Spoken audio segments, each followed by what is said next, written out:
Ah, les retraites. Ce sujet, c'est un peu comme les toilettes publiques. Tout le monde en parle, personne ne veut s'en occuper, mais au final, on finit toujours par y mettre les pieds. Alors cette semaine, grande nouvelle, le gouvernement a décidé de nous offrir une petite surprise budgétaire.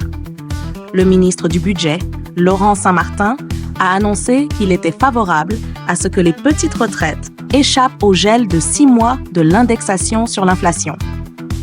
Merci Laurent. On se demandait quand tu allais penser aux retraités qui ne se réchauffent plus qu'à la lumière de leur télé.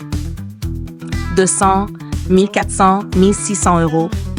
Le ministre jongle avec les chiffres comme un gamin avec des balles de jonglage dans une cour de récré. Sauf que là, les balles, ce sont les économies des retraités. Ah, le spectacle est beau. Non, pas vous à 1200. Vous, c'est bon. On ne vous gèle pas. Par contre, toi à 1601 euros, désolé, tu passes à la trappe. C'est un peu la roulette russe des pensions. Pile, tu gagnes un chauffage, face, tu bouffes du riz jusqu'en juillet. Et pourquoi ce gel, vous me demanderez? Économie de 4 milliards d'euros, s'il vous plaît. On applaudit bien fort. 4 petits milliards pour sauver les meubles du Titanic budgétaire. Parce que oui, pendant qu'on bricole dans le dos des retraités, le gouvernement cherche à économiser 60 milliards d'ici 2027. 60 milliards, c'est comme si tu essayais de réparer un vaisseau spatial avec du scotch et des promesses électorales. Et pendant ce temps, les retraités regardent l'inflation grimper plus vite que le prix du pain au chocolat. Pendant ce temps, à l'Assemblée, c'est la foire d'empoigne. La France insoumise dépose une motion de rejet juste pour dire qu'ils existent, sachant très bien que ça ne passera pas. Éric Coquerel, toujours prêt à gronder, nous explique que c'est un budget d'austérité. Merci pour l'info, Éric.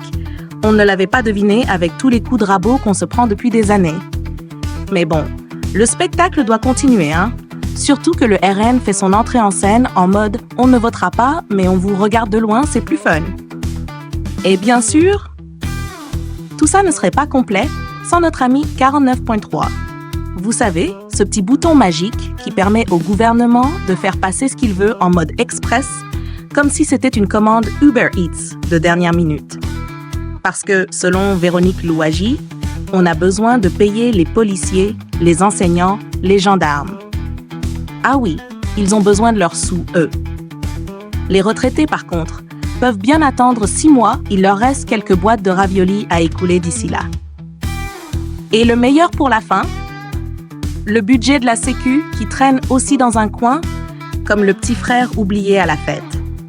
Encore des économies à trouver, encore des débats interminables, et toujours plus de fun pour les vieux qui se demandent si la prochaine hausse de la CSG va finir par leur faire regretter les jours bénis de la retraite au soleil des années 90.